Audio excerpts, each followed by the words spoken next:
It is episode 2 of the New Dad Project. Welcome, guys. Stoked that you're here. And before we get into introducing the guest and the episode, which I'm super excited to do because it's a good one. First things first, you may have noticed a name change. Turns out somebody took the name New Dad Podcast long before I did. And I just absolutely hilariously and embarrassingly missed that. My attention to detail reputation, for those that know me well, isn't exactly legendary. And I'm a bit of a ready, fire, aim kind of guy, and just absolutely sent it with this podcast without apparently doing my due diligence first. Turns out there were a couple of episodes on a few platforms under the name New Dad Podcast, and just didn't end up wanting to have the same name. So, well, way to go, Jack. First week, and we're renaming the thing New Dad Project, which I actually really like because it captures more about what we're trying to do anyway. It's less about just the podcast, but it's different platforms, and we're trying to build a literal community about that, which I'll share more in the future. So I really like the name New Dad Project, but just wanted to let you know. So welcome back to the New Dad Project, and our guest today is Noah Kutz. A couple of years ago, when my family and I moved to Maryland in the US, just as we arrived, this guy Noah left, and I never got to meet him, but we had a bunch of mutual friends that told us that we'd hit it off and would be really, really good friends if it did meet. And we weren't able to for a few years until a stroke of luck, like 8 years later, this guy moves into the town next door to mine as a Marine. He's based right next to me, and we were finally able to connect. And me and Lauren, my wife, and his wife Tori, and their brand new little baby were able to go out for dinner and connect. And everyone was right; they're absolutely amazing. That we organized a second time to hang out and decided to go shark fishing. And I was like, bro, I definitely want to do that, but is there any chance I could get you on this podcast? I would love to draw you out and ask you some of these questions that I've been having about the process that you've just gone through, having gone through the pregnancy, the birthing process, and then bringing a brand new little baby into the world. You know, we're anticipating this baby for my wife and I. So if you don't have a guy like Noah that you respect and look up to, that is in a similar season to you, a couple seasons ahead of you, I'd encourage you go and find them because it is so valuable. So we were able to sit down, and I was able to ask him some tough and real questions about growing up, his childhood, but especially getting married, why they decided to get married, the pregnancy process, miscarriage, and how all these things had kind of impacts on marriage for better and for worse. And then finally the birth process and how hectic and crazy that is. And I know it's way crazier for women, but guys go through a lot of feelings and a lot of things, a lot of process throughout this, as I'm starting to realize. So it was amazing to be able to dig into that a little bit, and I got a ton of value for it, and I really trust that you do as well. Final thing, promise. I don't feel like I've provided enough value here yet to ask you to smash that subscribe button. If that's something you want to do, by all means, please do. But my ask is, please, would you engage? If you want to be a part of this community from the ground floor and help me build this thing, be a part of this, please comment. Please let me know how we can make this thing better. Please let me know what topics and questions you want covered and who you want on this podcast. And the sky's the limit as far as I'm concerned. I'd love to ask you to do that and be a part of this journey. Okay, enough of that yap sesh. Let's get right into the podcast. Hope you enjoy. Noah Kutz. Let's go. A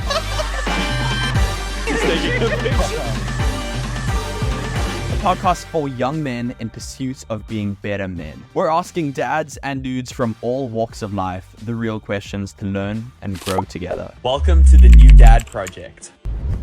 We're out here shark fishing. We got a little bluefish head on right now, trying to catch something cool, trying to catch a little sandbar or sand tiger shark, maybe even a black tip. That'd be really cool.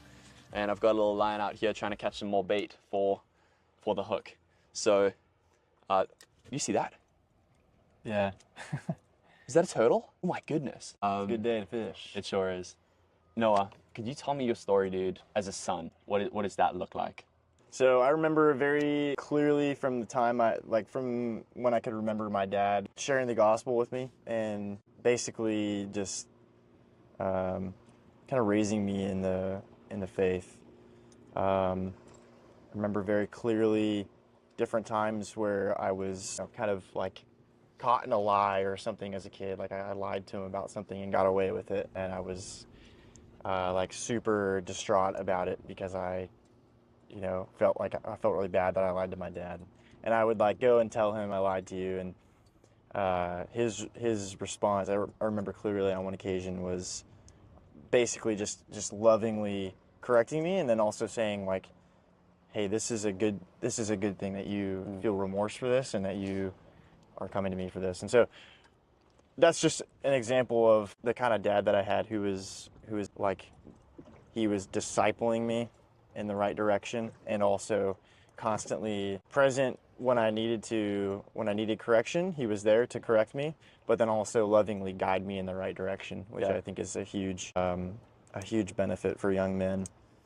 And my mom as well was always right beside him in those times when he wasn't there, and my mom had to kind of do the same thing. I was always kind of a rowdy kid, getting into trouble in like middle school especially. I as a middle school boy, I was generally very disrespectful to my mom, and my dad wouldn't tolerate that, and eventually I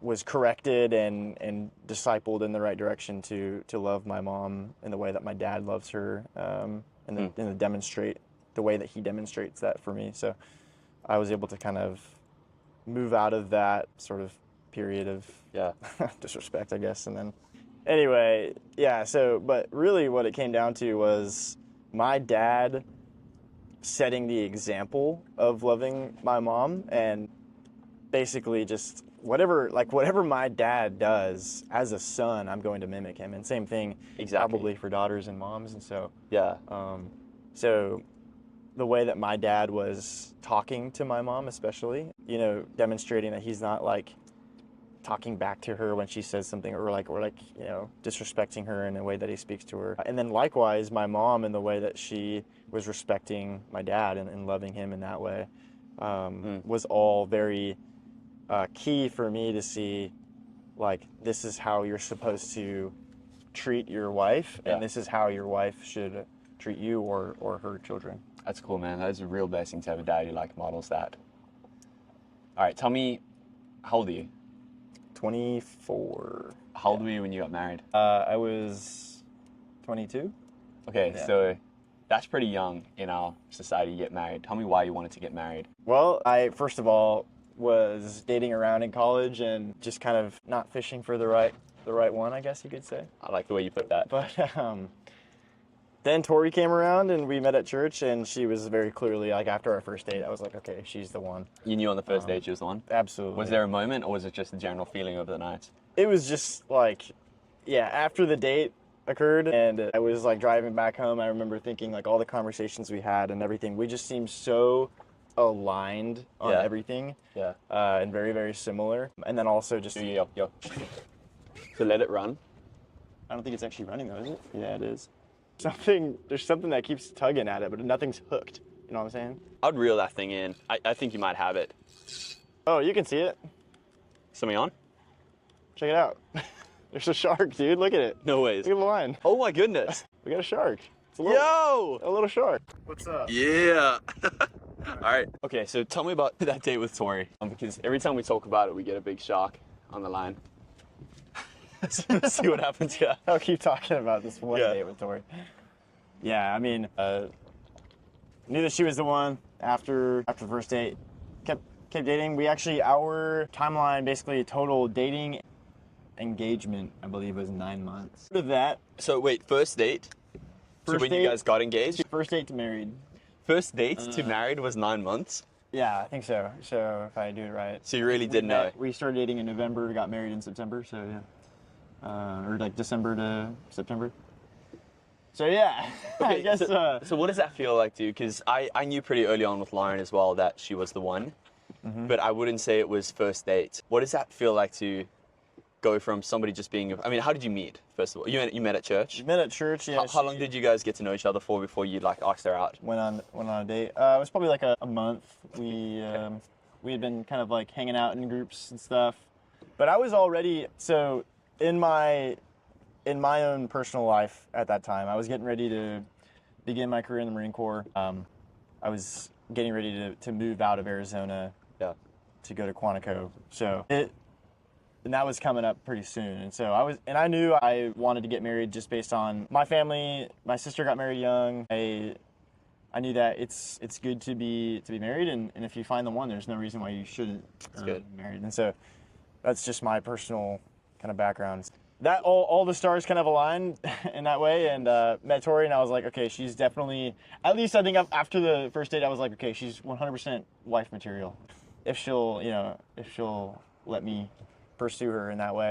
And then I made it very clear in the beginning of our relationship, like, hey, I want to treat this more so like a courtship, like for the purpose of marriage. So help define that. What's the difference between dating and courting? It's just, I guess, courting, you can take it to like an extreme where it's like kind of a weird thing. But I think in my mind, the way I was looking at it was just simply the purpose is strict. Like, we are doing everything in our dating relationship to basically see if we are compatible for marriage, and making marriage the very key end goal of the relationship. So that's kind of what we did, and we had very many, like we did like a book. We read through a book with my sister and her husband, and what book? Went through it. I can't remember the name of it right now, actually. Meaning of Marriage by Tim Keller. We did not go through that one, actually, but that is a great book. Yeah, we did that, and then made it very clear to our families that we wanted to get married, and then the summertime came, and I was getting ready to move to Quantico, but I didn't know, because COVID was a thing. Very true. I didn't really know this exact timeline when I was going to move, and so I was talking to speaking of like, having men in your life who are mentoring you, I had several men at the church who were like my kind of mentors, and one of them particularly was like, dude, get married, like this summer, do it. And I was like, whoa, this summer? As I began to think of it, it wasn't that summer, it was later on, but then I was like, yeah, actually, that makes sense. And so we did. Got married the weekend before I left for training in the Marine Corps, so wow. It was kind of funny the way it worked out. Why is getting married important? Why not just date? Why not just stay in that state of dating? It depends on your worldview, but I mean, dating itself, whatever you want to call it, dating, courtship, it inherently is for marriage. Like, the world will want to tell you that you can date around and want to, you just gotta, test drive the vehicle before you actually buy it, or whatever crude example they come up with. But it's, biblically speaking, marriage, one, will keep you out of trouble for the most part as a man. It does. That's very true. It will, and it will align you to your purpose in life, which I believe, as a Christian, I believe that my chief end is to glorify God and enjoy Him forever.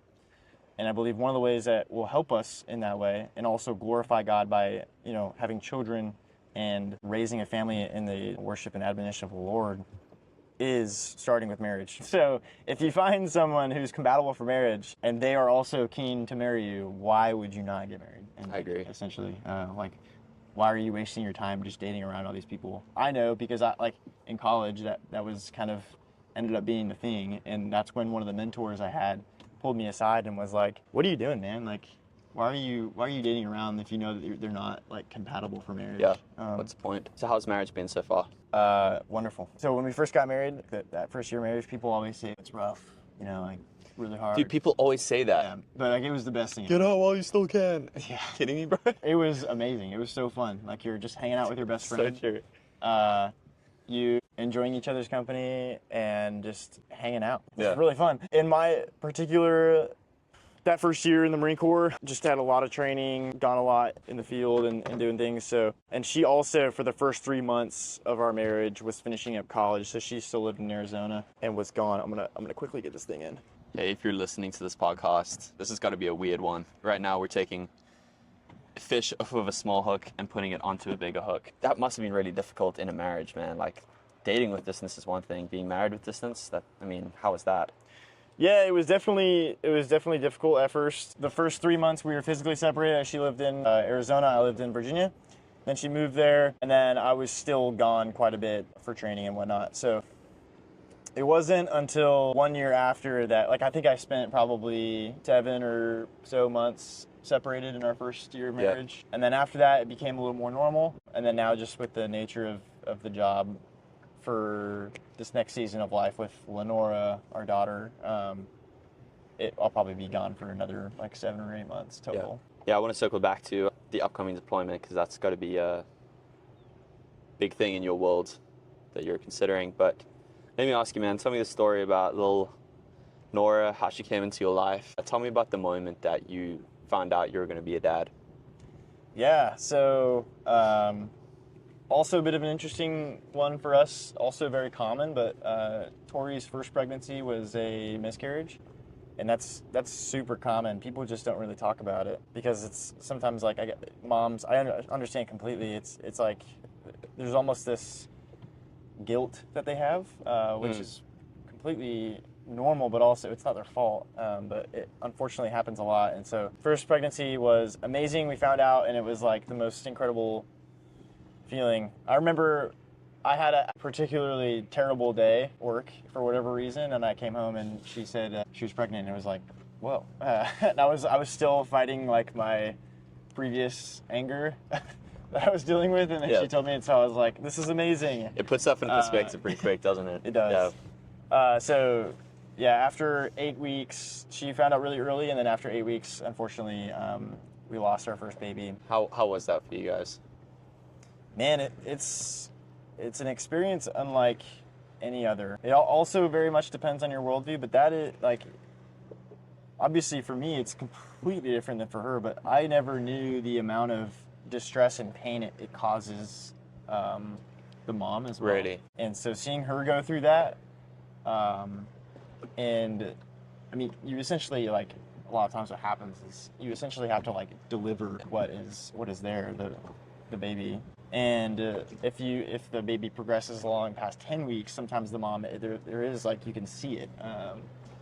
And then, what happened was just really hard for Tori emotionally and physically. For me, it was, I didn't have the same kind of attachment that Tori had because she felt pregnant. She was very, like, it was constantly her first pregnancy. So like reading up on everything, I had already told our families. It was like we were preparing for it. And then so sorry, dude. Yeah, but it's unfortunately, yeah, like I said, very common. Marriage in that time, was it? Were you guys drawn closer together? Were you guys kind of pushed apart in ways? Like, what was that like? Yeah, I mean, you always hear stories of parents that lose children, like when they have children that have grown up and then they lose them, and oftentimes parents will get ripped apart because of that. I don't think that's always the case when it's a miscarriage. I think, generally speaking, and this was the case for us, like it drew us closer together. I guess it all depends on the reaction of the husband and the father, I guess, is one thing. But Tori was really, really going through it. We had friends around us who actually had also had a miscarriage at the same time. It was kind of weird, but and so she had one friend who she could cope with in that way, and then we, both of us, I had that friend's husband. We talked about it and things like that, but. Then me and Tori were able to just really come together, and again, as a Christian and putting things into perspective, we pray, thy will be done. Yeah, and that's right. God's plan and everything. And so that was that's a really tough pill to swallow, especially for the mom. Ultimately, this is God's perfect plan. Yeah. And that could be a whole conversation in and of itself. So we definitely got closer together after that, I would say. I'm so sorry you guys went through that, man. Yeah. But yeah, little Nora came along. So yeah, then a few months later, we we're continuing to try, and she got pregnant again, and it was same kind of experience, but this time it was a little more like apprehension, of knowing what could possibly happen. So. Right, yeah. It was weird, like, being really excited, but then also, what I struggle with, and I'm sure we'll probably talk about it in a little bit, but, like, what I struggle with, and I think what many men struggle with is, like, you get kind of focused on mission and, like, taking care of her physically and taking care of her, like providing for her, but not really providing like the emotional support That's so that true. she needs. So I was very much like, she was always asking me like, are you even excited that we're pregnant? And you're like, And yes, I look was at all like- the things I'm doing. Yeah. It's like, of course I am. Yeah. Don't you see I'm providing you? Yeah. Exactly.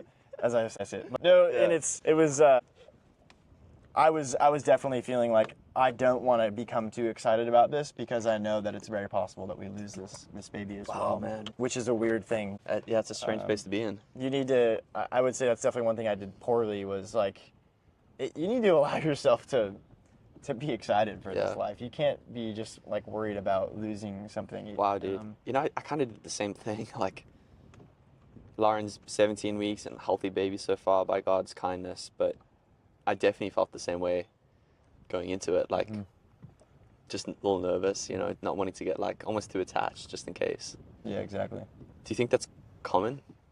Yeah, Or- I mean, I'm sure a lot of men can probably relate to that feeling, at least, or like it's almost lack of feeling. That's right, exactly. I always thought I'd be very emotional when I found out, but I was actually quite a few unemotional a few weeks. Yeah, so that's good that you relate to me on that because there's definitely, I feel like any guy, any dad or husband or like whatever talks to me about things and they'll say it's gonna change your entire life. Like as soon as you hold that baby in your arms, They say everything's that. gonna They do change. say that. Or like as soon as you get married, everything changes. And it's like, yeah, it does. But also like that day in the moment, I'm like, I don't know. I don't feel anything. You're just trying to survive. You're just like, I'm like focused on what we need to do.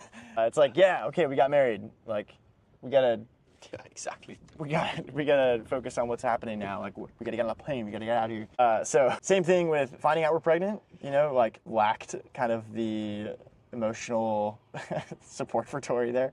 Same thing when the baby was born. We can get through that as well. But So man, I've got a theory. I often think back to where life was before most of the technology. I think we live in a whole different world in the last 50, 100 years, certainly the last 20 years. But like, man, I think it does seem right to me that when I think about a husband and a wife, that dynamic that God created and each one of their roles, it does seem right to me that there is this thing that should come alive in a man as soon as they find out that they're expecting a baby.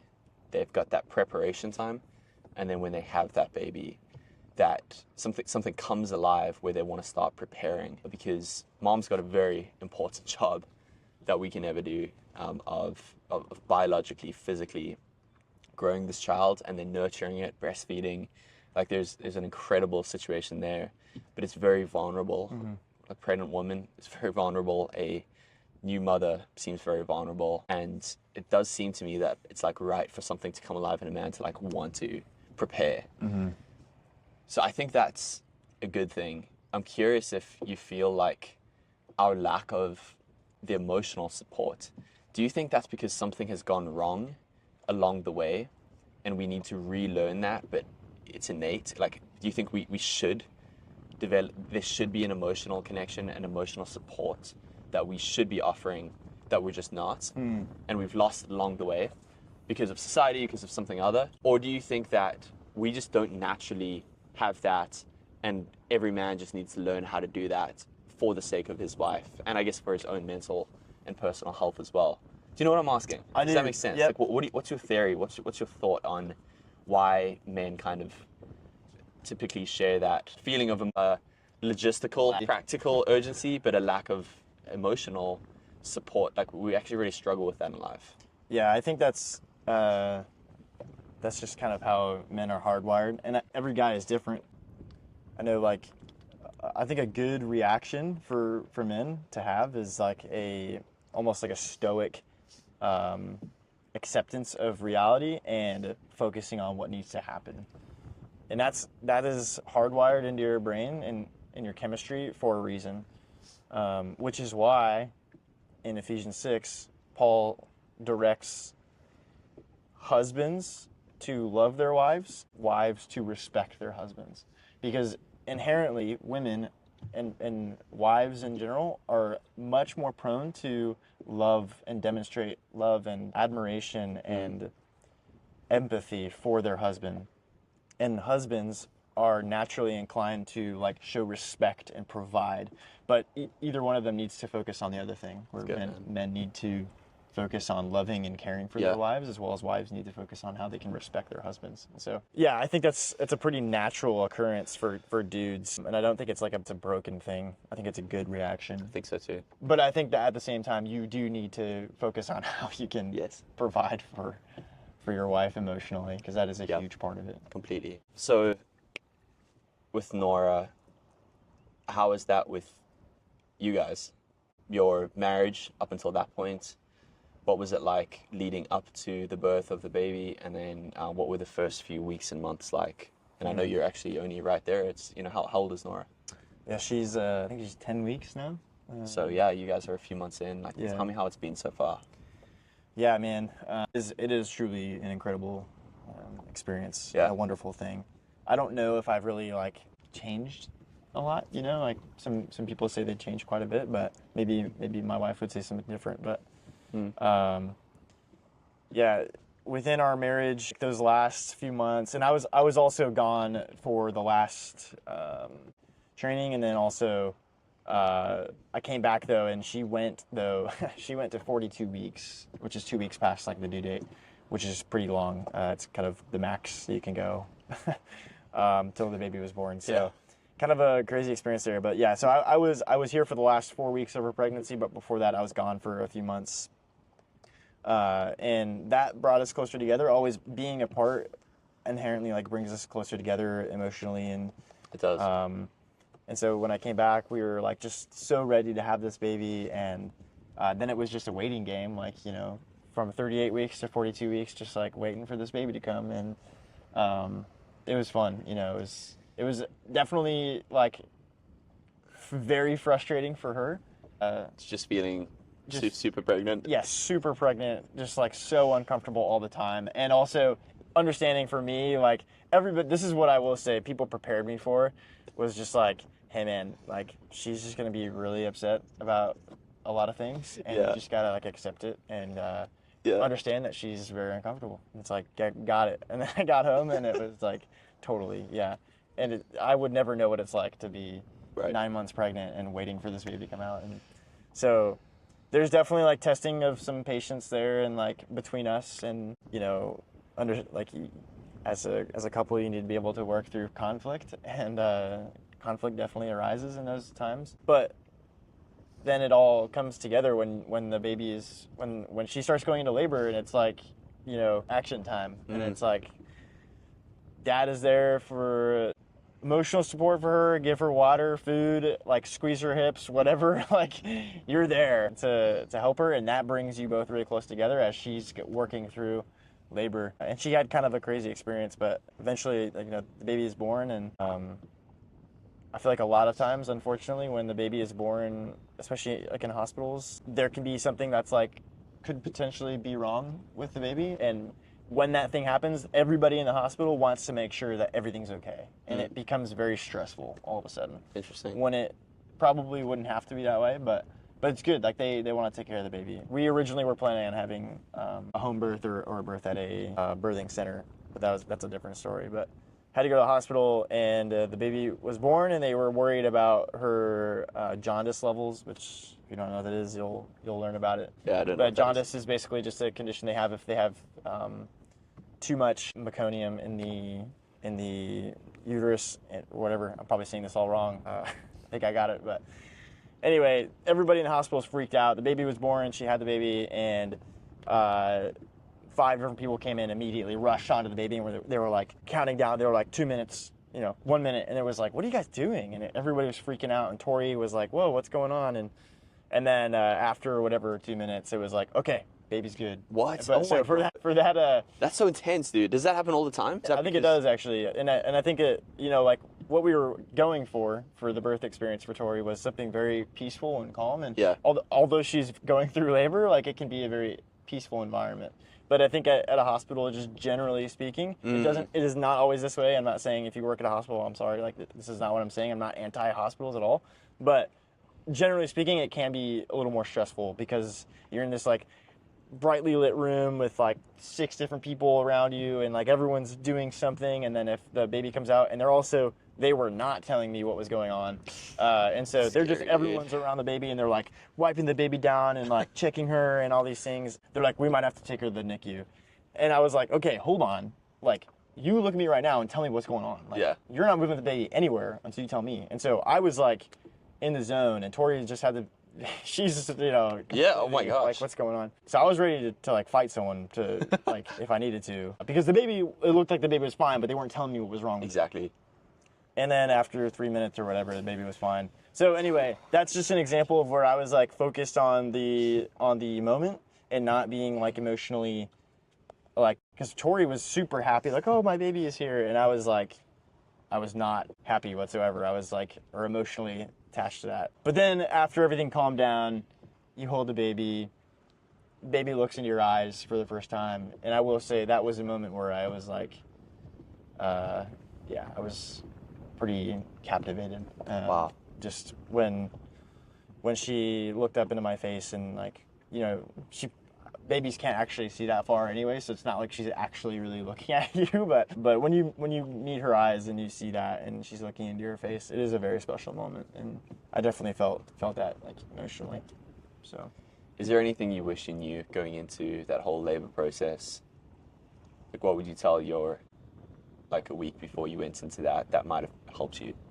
Trying to fight that urge to not have any empathy or whatever. Like, obviously, I think I did pretty good for Tori, like of being there for her and like providing for her in the moments of labor emotionally. But as things get like closer and closer, it can be easy. I guess I heard someone say, like, she's gonna fight that fight. Yeah. And you need to focus on the environment. Yeah. And like, don't get sucked into her fight, because that's her fight. She's gonna do it. You need to focus on like the people around her and the environment around her, and like, basically, like, that makes sense. You're the caveman. You gotta keep watch on the cave. She's got keep the wolves off. Yeah, exactly. So that's one thing I definitely got sucked into, was like focus on her situation. Like, what are you doing? What can I help you with, or whatever? And it's like, she's got it. You need to focus on what else. The environmental aspects of it, like, does she have food and water, which is a huge thing in labor, food and water, because she went into labor Tuesday night, ended up having the baby not till Friday. So whoa, it was a really kind of crazy process, but food and water are very important to progress the labor, and so that kind of stuff, making sure that the people who are there aren't like annoying her is a big thing. So just focusing on the external factors, not necessarily what she's doing. So thank you so much for sharing these things. I really do appreciate it. But like, hit me with just your best advice as a new dad. Give me a little pep talk. I'm coming up to the season. I'm a little nervous. What would you say to expectant fathers as somebody who's a few months ahead of the curve? Yeah, I mean, I feel like I'm so inept still, and I have no position to give advice on any of this. But I think the best dads and the most humble men always feel like that. Well, I appreciate it. I want to hear it. Knowing yourself and seeking improvement in those areas is going to be, in the areas that you struggle, is going to be a constant process. And kind of like how marriage brings out like the human aspect of everybody. Like, when you get married, you realize, like, wow, we are sinners. Yeah, like, so true. And the same thing happens when you have a baby. You realize how selfish you are. Exactly. Yeah. You realize how selfish you are, how prone to impatience, prone to, not necessarily like anger. I wouldn't say that I'm like an angry dude, but just prone to like frustration. Yeah. And when there is a screaming, inconsolable human in your ear, and you don't know what to do, you just really end up like fighting your internal battles. That's gotta test you, bro. Yeah. It really tests you. And like, the biggest thing that I have recently lost sight of is not allowing external factors or frustrations to get in the way of Tori and the mom and the wife. Because, like, just yesterday we were talking about like how I always feel like when I'm holding the baby, she starts crying, I'm like, oh, she's hungry. Like, babe, she's hungry. You gotta take her. because she's breastfeeding and everything. And it's like, no, honey, she's not hungry. I just fed her. It's something else. You can figure out why she's trying. And it can be really, really easy to get just caught up in it and get just really frustrated with each other for those things. But just like, once again, as you did when you first got married and learning to live with another person and love them still, learning to deal with some of the frustrations and disagreements and just letting things go and just constantly seeking forgiveness and resolution. That's good. As often as you can, because there's going to be a lot of conflict constantly. So that's good, man. That's just my current struggle, I guess. Thank you, brother. So grateful, bro. It's good to catch some sharks. Yeah. Good time to get after it. That was way too easy. Oh, that's so sick. Nice.